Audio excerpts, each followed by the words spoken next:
حرام کا لفظ اختیار کیا نبی کریم صلی اللہ علیہ وسلم نے، میں اپنی طرف سے لگا کر نہیں کہتا آپ کے سامنے۔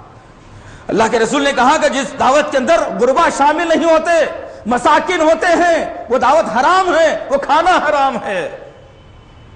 ذرا غور کیجئے کہ آج ہماری دعوتوں کے اندر کیا ہوتا ہے، اگر غلطی سے دو چار آدمی غریب غربا گھس کر کے اگر آ جائے تو سارے لوگوں کے سامنے ان کی عزت اتار دی جاتی ہے، دھپے مار مار کر ان کو باہر کر دیا جاتا ہے، گالی گلوز ان کے ساتھ میں کی جاتی ہے۔ یہ نہیں ہوتا کہ اللہ کی رحمت بغیر بولے ہمارے دروازے پر آ گئی ہے، ہم کیوں نہ اس کا استقبال کرنے میں لگ جائیں۔ بڑے بڑے لوگوں کو بلانا، مالداروں کو بلانا ایک شیوا بن گیا ہے، اور کمپٹیشن میں شادیاں ہو رہی ہیں ہمارے پاس کہ ان کا ولیمہ ایسا ہوا میں اس سے اچھا کر کے بتاؤں گا، نعوذ باللہ من ذالک۔ کمپٹیشن میں ولیمہ کر رہا ہے، کمپٹیشن میں قرآن یاد نہیں کرتا، کمپٹیشن میں احادیث یاد نہیں کرتا، کمپٹیشن میں اللہ کا ذکر نہیں کرتا، کمپٹیشن میں دین کا کام نہیں کرتا، کمپٹیشن میں تو دنیا کے معاملے میں۔ افسوسناک پہلو ہے عزیز ساتھیوں۔ اور پھر نبی کریم صلی اللہ تعالی علیہ وسلم نے فرمایا کہ جس دعوت کے اندر غیر شرعی کام ہو تم اس دعوت کو چھوڑ کر واپس آ جاؤ۔ ایک موقع تھا کہ حضرت عبداللہ بن عمر رضی اللہ تعالیٰ عنہ حضرت ابو ایوب انصاری رضی اللہ تعالیٰ عنہ کو دعوت دیتے ہیں کھانے پر۔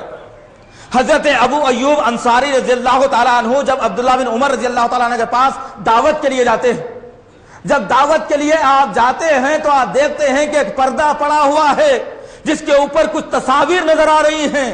حضرت ابو ایوب انصاری رضی اللہ تعالیٰ عنہ نے اختلاف کیا اس کے اوپر، تو عبداللہ بن عمر نے کہا کہ یہ میری طرف سے نہیں ہے، یہ میری بیوی کے طرف سے تھا، میں نے ڈالنا پسند نہیں کیا، یہ میری بیوی نے کیا ہے۔ ابو ایوب انصاری رضی اللہ تعالیٰ عنہ سخت خفا ہوئے اور اس مجلس سے اٹھ کر کے آپ نے باہر نکل گیا اور کہا کہ تیرے گھر کا کھانا میرے لیے حرام ہے کیونکہ یہاں پر غیر شرعی کام ہو رہا ہے۔ یہ انداز تھا ان کا۔ آج کیسے ولیمے ہمارے پاس آج ہو رہے ہیں، ولیمہ کرنا سنت تھا لیکن آج فاحشاؤں کو بلا کر نچایا جاتا ہے، آرکسٹرا کرایا جاتا ہے، کچھ دولہا ناچتا ہے، دولہے کا باپ ناچتا ہے، بھائی ناچتا ہے، سالہ ناچتا ہے، ماموں ناچتا ہے، اور یہ سمجھتا ہے کہ میں اس سے بڑا کارنامہ اور انجام دے ہی نہیں سکتا۔ ایسی قوم سے کیا امید رکھی جائے؟ ایسی قوم کیا مسلم معاشرے کے سدھار کے لیے ضمانت بنے گی؟ کیا ایسے مسلمانوں پر اللہ تعالیٰ رحمت کی چادر کو داخل کرے گا؟ کیا یہ حرام کام جو اتنا بہترین مقدس طریقہ اللہ نے قرآن اور حدیث کے اندر بتایا، سورہ نساء کے اندر 25 کے اندر اللہ نے واضح کر دیا کہ جب تم کسی کے ساتھ نکاح کرنا چاہتے ہو تو مہر مقرر کرو اور مہر دے کر کے اس عورت کو لے کر کے آؤ، لیکن یہاں پر معاملہ ہمارا ایسا ہے کہ مہر بعد میں دیں گے، اس سے پہلے لے کر کے لائیں گے۔ اللہ کے خلاف میں کام کر کے شرم محسوس نہیں ہوتی، بڑے فخر سے لیا جاتا ہے، اور بیچ میں جو مانڈولی جس کو بولا جاتا ہے نا، جس کو دلال کہا جاتا ہے عام زبان میں، یہ دلالوں کی کمی نہیں ہوتی، ماموں کی شکل میں، چچا کی شکل میں، سالے کی شکل میں، پھپھا کی شکل میں دلالی کرتے ہیں لوگ بیچ میں آ کر کے۔ میں دلال کا لفظ دوں گا انہیں، کیوں کہ جو اللہ اور اس کے رسول کے خلاف میں کام کرے گا اس کا کوئی مرتبہ مقام معاشرے کے اندر نہیں رہ جاتا۔ یہ دلالی کرتے ہیں بیچ میں آ کر کے کہ نہیں بھائی اب ایسا مسئلہ ہے، اب بچی آپ کی آنے جانے والی آپ کی بچی کے لیے ہونا ہے، ذرا ایک گاڑی اچھی دے دیے تو اچھا تھا۔ دولہا تو نہیں بولا مگر ہم بول رہے ہیں اپنی طرف سے۔ استغفر اللہ ربی، ارے دلالی کہاں کر رہا ہے میرے بھائی؟ حرام کام کے اندر سپورٹ کرنے میں دلالی کر رہا ہے، اور کیا اللہ تجھے معاف کر دے گا اسی دلالی سے؟ ہرگز معاف نہیں کرے گا اللہ تجھے کبھی بھی۔ تو عزیزان محترم، بڑی طلب اور فکر کے ساتھ میں آپ کے سامنے آج کا خطبہ رکھا گیا ہے۔